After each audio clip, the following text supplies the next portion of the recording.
It's a mix of communities.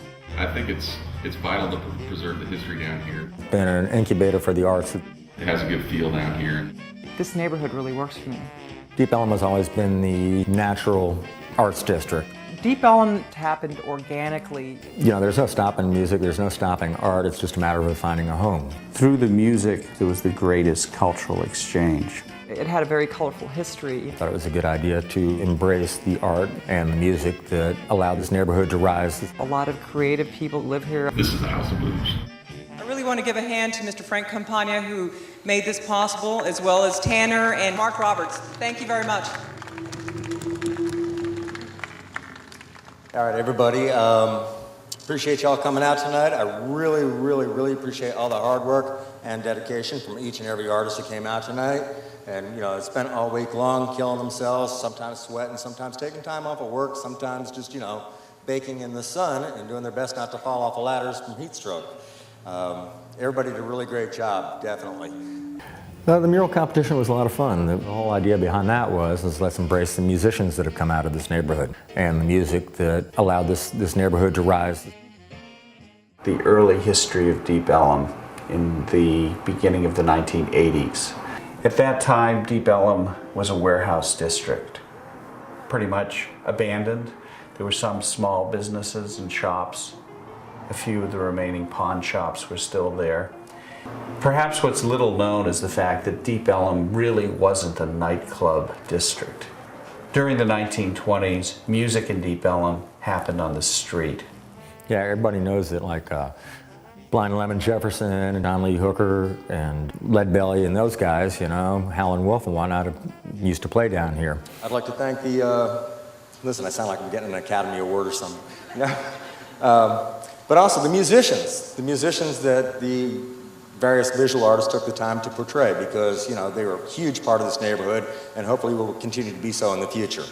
The first time I came to Deep Ellum was probably in the early 90s, and Ed Zabel was down here and he was shooting pictures of women in latex and stuff, so there was always sort of that little element that was compelling.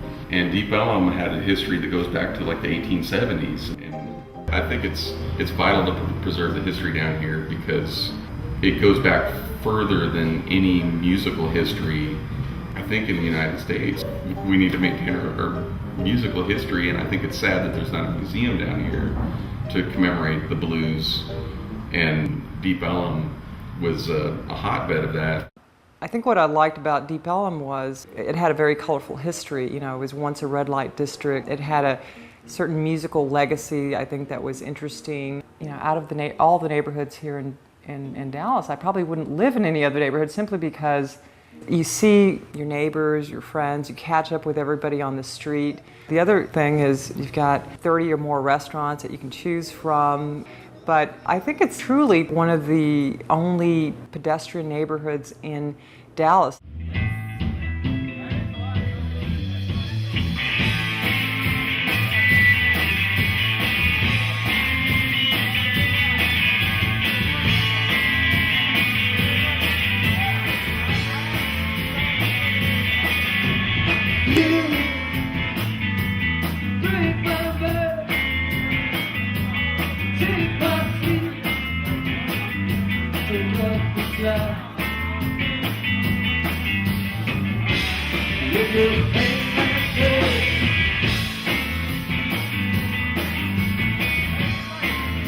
The show that I embarked on was called Horrors of the Enchanted Wasteland.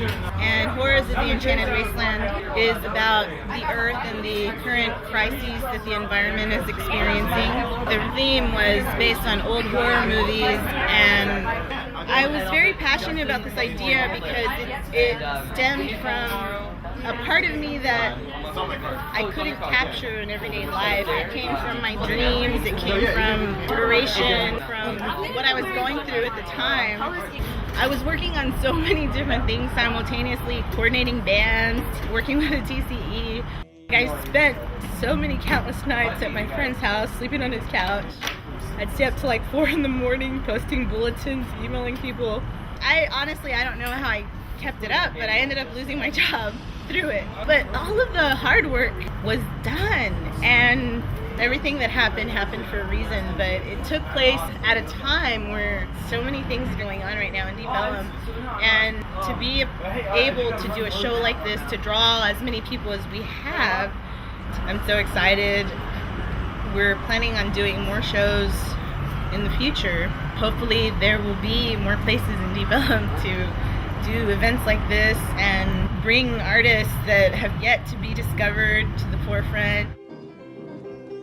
My interest is to see the original Deep Ellum preserved.